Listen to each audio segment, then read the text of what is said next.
Zaman ini zaman yang kita tutup mata, tutup telinga, banyak zikir, banyak baca Quran, tutup informasi WhatsApp, tutup informasi Facebook, wis tutup kabeh, wis tutup mata sudah.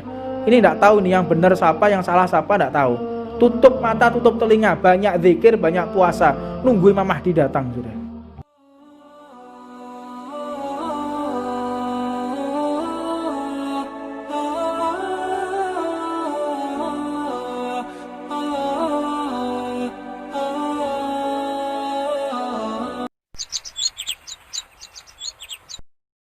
Bismillahirrahmanirrahim.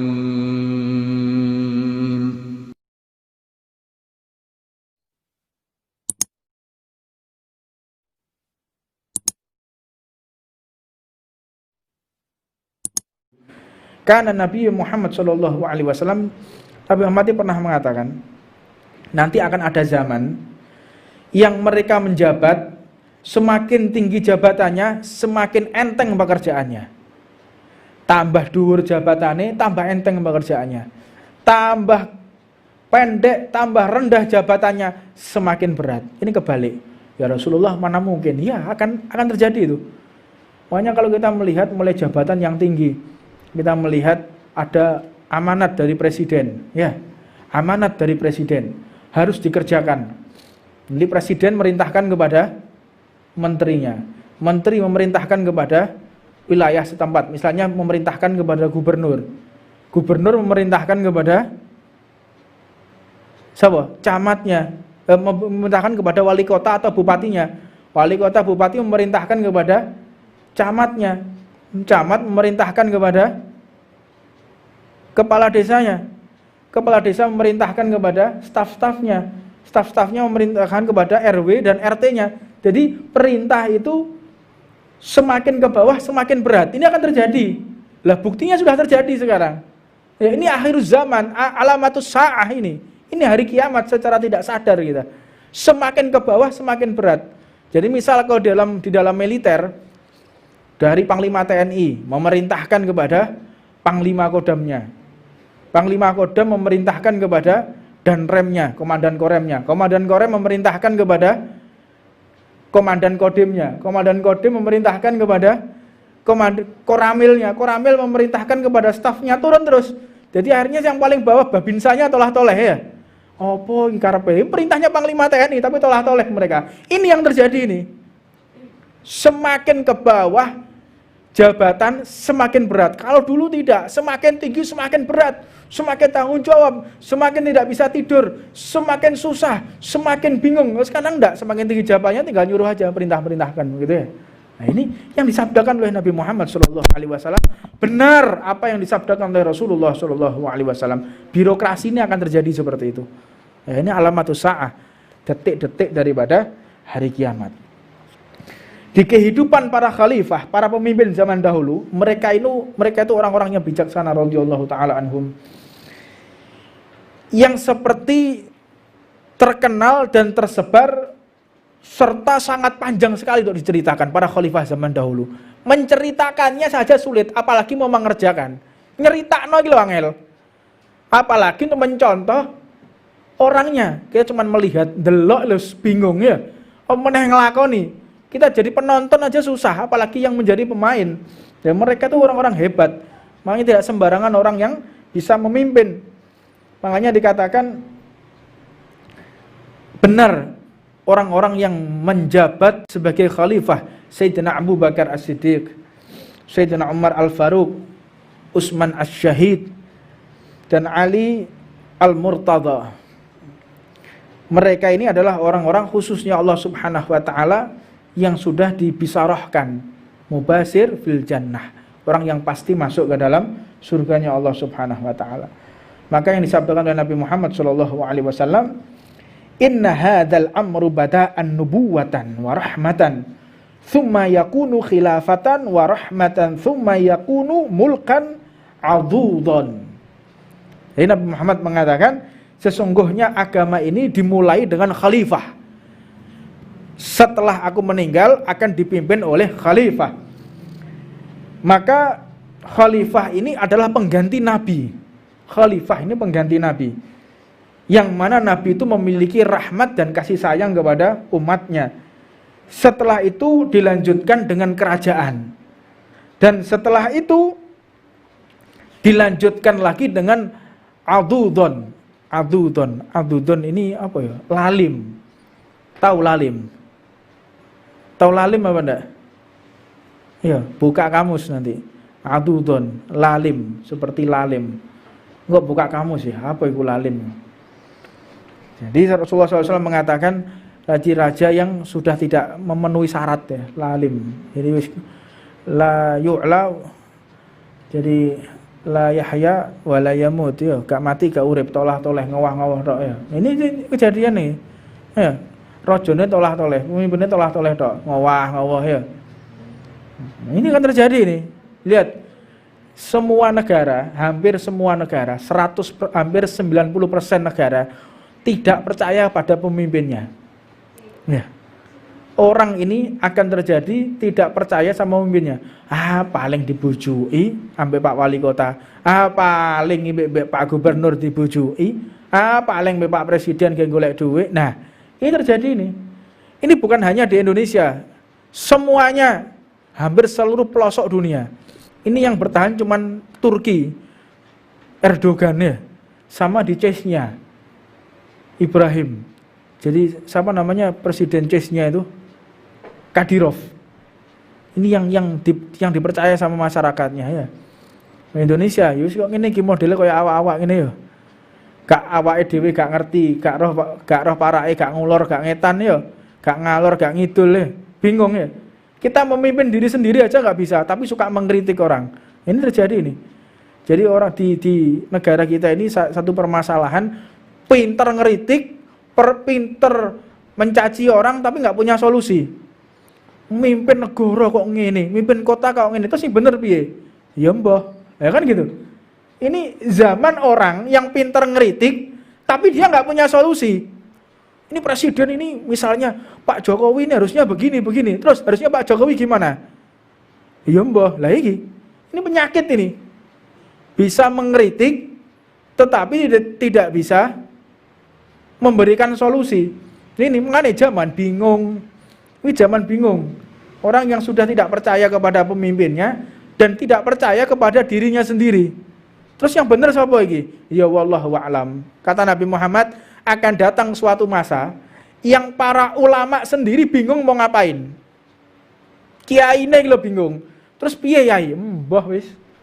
Terus apa yang harus kita lakukan? Wis ngenteni ajal wae nang omah. Sampai kayak begitu. Jadi Al-Imamul Al-Hawi, beliau itu menuliskan dalam satu ghasaidnya, zaman ini zaman yang kita tutup mata, tutup telinga, banyak zikir, banyak baca Quran, tutup informasi WhatsApp, tutup informasi Facebook, wis tutup kabeh, wis tutup mata sudah. Ini enggak tahu nih yang benar siapa, yang salah siapa enggak tahu.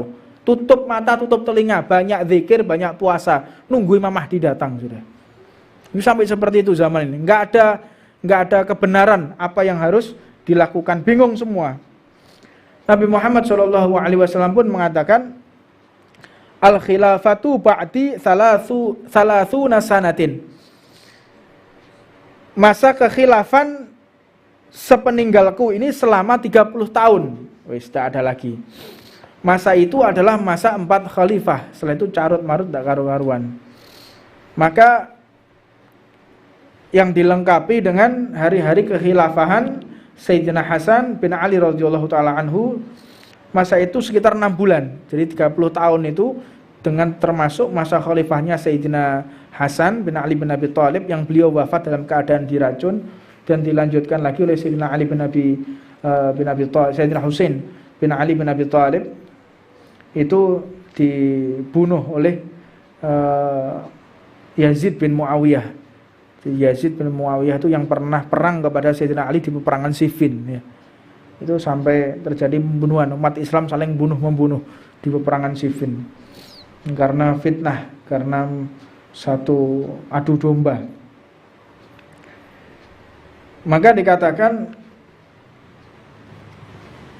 mulai zaman setelah Nabi wafat itu sudah terjadi satu pergolakan, yaitu satu pembaiatan yang menjadi dilema di antara umat Islam. Bingung, siapa yang akan menggantikan Rasulullah, kaum Ansor atau Muhajirin? Itu sudah sepeninggalnya Rasulullah. Sopo sing mengganteni presidene. Jadi umek dari presiden itu gak zaman saiki tok, Pak. Mulai zamannya Nabi sampai sekarang. Jadi kalau orang ribut, oh presiden itu yang bener, sampai jangan jadi orang antik ya, jangan jadi orang kuno ya. Jadi ributnya masalah presiden, pilkada itu udah mulai zamannya Sayyidina Abu Bakar As-Siddiq. Ini kaum Ansor atau kaum Muhajirin yang bisa menggantikan Rasulullah. Ribut.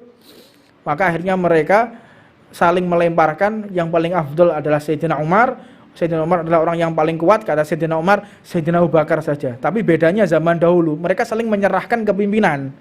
Ya, engkau aja, gak iso engkau aja, enggak, engkau aja. Saling melemparkan. Sekarang enggak, saling berebut. Bedanya seperti itu. Tapi sama-sama aja ributnya ya.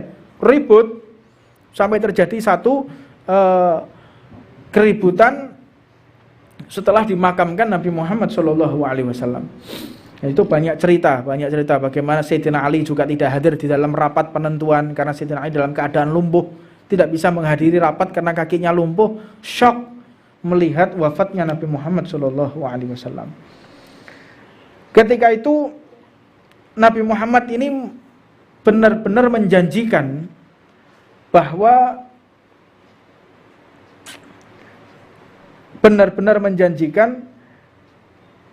kepada Sayyidina Hasan, yang mana Nabi Muhammad mengatakan inna ibni hadza sayyidun. Jadi Sayyidina Hasan itu sudah diberikan bisyarah oleh Rasulullah SAW. Sesungguhnya anakku ini adalah seorang pemimpin. Jadi memegang Sayyidina Hasan dan Sayyidina Husain.